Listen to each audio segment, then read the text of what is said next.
সাবেক deputy speaker টুকু তার দুই ছেলের এনআইডি ব্লক দেশ থেকে নিষেধাজ্ঞা। দুর্নীতি দমন কমিশনের অনুসন্ধান চলমান থাকায় সাবেক ডেপুটি স্পিকার ও আওয়ামী লীগের নেতা মোহাম্মদ শামসুল হক টুকু এবং তার দুই ছেলে এস এম আসিফ শামস ও এস এম নাফিস শামসের দেশ থেকে নিষেধাজ্ঞা জারি করেছেন আদালত। একই সঙ্গে তাদের জাতীয় পরিচয়পত্র ব্লক করার নির্দেশও দেওয়া হয়েছে। মঙ্গলবার ঢাকা মহানগর দায়রা জজ জাকির হোসেন গালিবের আদালত দুদকের আবেদনের পরিপ্রেক্ষিতে এই আদেশ দেন। দুদকের উপপরিচালক মোহাম্মদ আলামিন এ বিষয়ে আবেদন করেন। বিষয়টি নিশ্চিত করেছেন সংস্থার জনসংযোগ কর্মকর্তা আক্তারুল ইসলাম।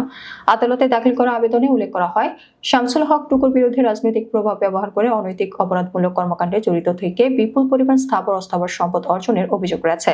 বিষয়টি বর্তমানে দুদকের অনুসন্ধানাধীন। তিনি ভিন্ন এক মামলায় কারাগারে রয়েছেন এবং জামিনে মুক্তি পেলে বিদেশে পালিয়ে যেতে পারে, যা অনুসন্ধান কার্যক্রমে বিঘ্ন ঘটাতে পারে। এছাড়াও অনুসন্ধান চলাকালে বিশ্বস্ত সূত্রে জানা গেছে, অভিযুক্তরা তাদের নামে থাকা সম্পত্তি হস্তান্তরের চেষ্টা করছেন। সম্পত্তি হস্তান্তর করতে পারলে অনুসন্ধান থেকে শুরু করে মামলা দায়ের, চার্জশিট দাখিল, বিচার ও দ্বন্দ্ব শেষে অবৈধ সম্পদ বাজেয়াপ্ত করার প্রক্রিয়া ব্যাহত হবে। আবেদনে আরো বলা হয়, দেশে বর্তমানে অধিকাংশ নাগরিক কার্যক্রম যেমন সম্পত্তি লেনদেন, আয়কর রিটার্ন, ব্যাংক হিসাব খোলা, পাসপোর্ট ইস্যু ও নবায়ন ইত্যাদি জাতীয় পরিচয়পত্রের মাধ্যমে সম্পন্ন হয়। এনআইডি ব্লক করা হলে এসব কার্যক্রমে তারা বাধাগ্রস্ত হবেন এবং তদন্ত কার্যক্রম নির্বিঘ্নে চালানো সম্ভব হবে।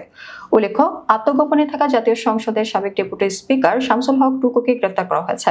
বুধবার রাতে পল্টন থানায় দায়ের করা একটি মামলার প্রেক্ষিতে তাকে গ্রেফতার করা হয়। রাতে এক সংবাদ বিজ্ঞপ্তিতে ঢাকা মেট্রোপলিটন পুলিশ এ তথ্য জানায়। সংবাদ বিজ্ঞপ্তিতে ডিএমপি জানায়, গোপন সংবাদের ভিত্তিতে বুধবার রাতে রাজধানী খিলক্ষেত থানাধীন নিকুঞ্জ আবাসিক এলাকা হতে আত্মগোপনে থাকা অবস্থায় জাতীয় সংসদের সাবেক ডেপুটি স্পিকার শামসুল হক টুকুকে গ্রেফতার করা হয়েছে। শামসুল হক টুকু 2009, 2014, 2018 সালে পাবনা 1 আসন থেকে আওয়ামী লীগের প্রার্থী হিসেবে জাতীয় সংসদ সদস্য নির্বাচিত হন।